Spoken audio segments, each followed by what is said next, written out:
Hello, I'm Olga Kiku. I'm one of the organizers of one of the successful ECIs, having collected over 1.6 million signatures and having surpassed the threshold in 21 member states.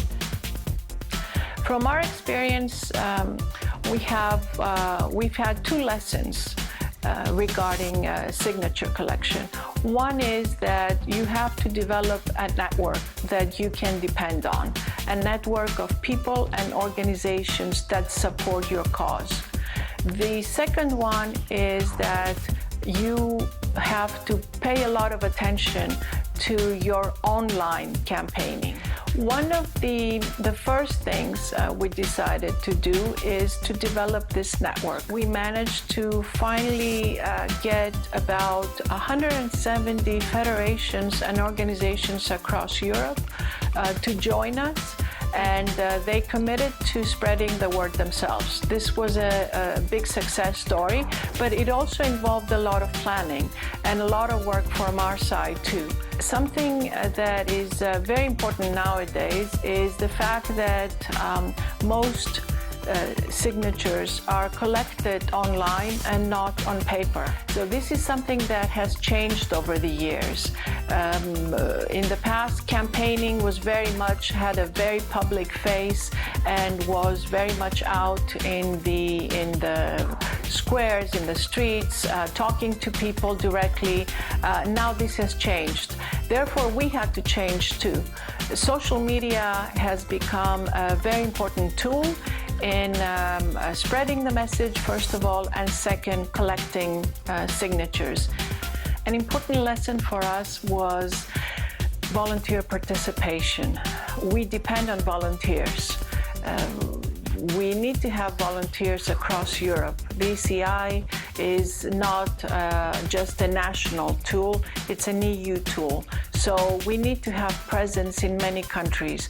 And of course, we cannot afford to do this without volunteer citizens who care about the issue, who then take this issue on and spread the message in their own home countries. During the process of the ECI, since we started signature collection, we saw that there's a big rush in the beginning. Lots of citizens sign.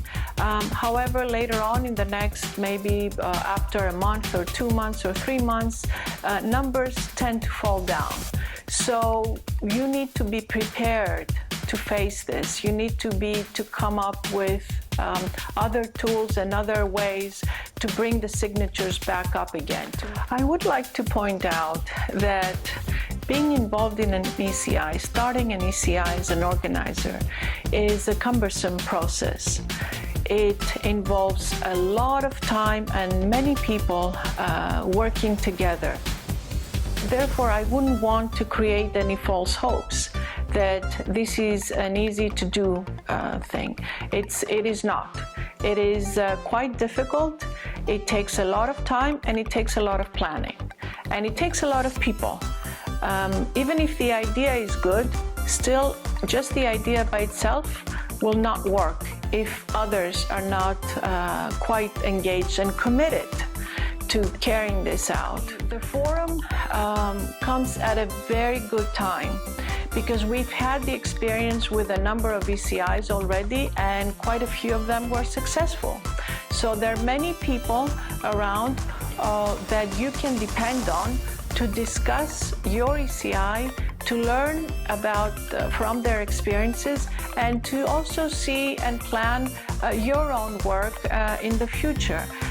We have many individuals, many citizens who participated in ECIs actively, also many organizers, and you can depend on them to provide information for you. So it's a learning process, learning from what has happened in the past, but also planning ahead. And as long as you take on these good experiences from others and you listen to others and you're able to also ask questions, you will be in a very good place to start your own ECI. So come and join the forum with us. Let's discuss what your plans are. Let's see what you want to do and learn from each other. And we look forward to working with you in the future.